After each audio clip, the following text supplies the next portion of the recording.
2 दिन से रुक रुक कर हो रही बारिश से मथुरा के लोगों को गर्मी से राहत तो मिली है, मगर यमुना का बढ़ता जलस्तर खतरे की घंटी बजा रहा है। यमुना का जलस्तर बढ़ने से कान्हा की नगरी के लोगों के माथे पर चिंता की लकीरें बढ़ गई हैं। ताजेवाला से पिछले 24 घंटे के दौरान बड़ी मात्रा में पानी छोड़ा जा रहा है। एक दिन पहले तक करीब 3 लाख क्यूसेक पानी छोड़ा गया था, जिसने इस जलस्तर को बढ़ा दिया था। साथ ही नदी का बहाव भी बहुत तेज हो चुका है। इसका नतीजा यमुना के आसपास के इलाकों में बाढ़ जैसे हालात बन चुके हैं।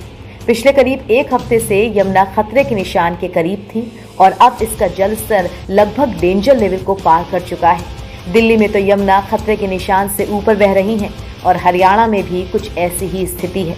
दिल्ली होते हुए यमुना मथुरा पहुंचती है और यहाँ के हालात लगातार बारिश से अब अलर्ट रहने जैसे बन चुके हैं।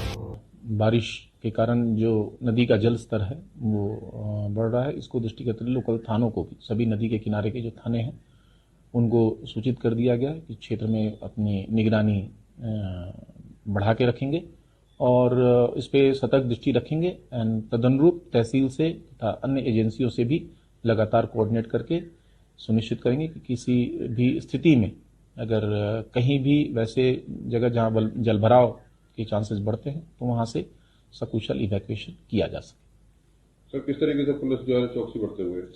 देखिए, हमारी जो फ्लड पीएसी की टीमें होती हैं उनके साथ बोट होता है, प्लस साथ ही साथ जो स्थानीय नाविक हैं उनका भी हम लोग सहयोग लेते हैं। उनके पास भी नावें होती हैं, उसके थ्रू लगातार निगरानी रखी जाती है। साथ ही साथ जब नदी की बहाव तेज होता है तो स्थानीय लोगों को इस चीज के लिए भी आगाह किया जाता है कि वहां पे स्नान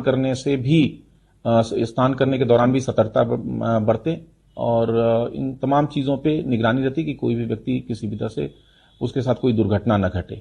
साथ ही साथ लोगों को नियमित रूप से अलर्ट भी किया जाता है। जैसे जैसे जल स्तर बढ़ता है स्थानीय लोगों को अलर्ट किया जाता है। मथुरा में यमुना का प्रवाह छाता, सदर, माठ, महावन तहसील से जुड़ा हुआ है। इसी के किनारे बाढ़ की संभावना बनती है। यमुना में पानी की मात्रा बढ़ने पर इसके निचले किनारों के गांव प्रभावित हो जाते हैं। इसे देखते हुए जिला प्रशासन ने संभावित तैयारियां भी शुरू कर दी हैं। प्रत्येक तहसील में बाढ़ से प्रभावित होने वाले गांवों को 3 श्रेणियों में बांटा गया है। इसमें लो फ्लड, मीडियम फ्लड और हाई फ्लड में तहसील में गांव चयनित किए गए हैं।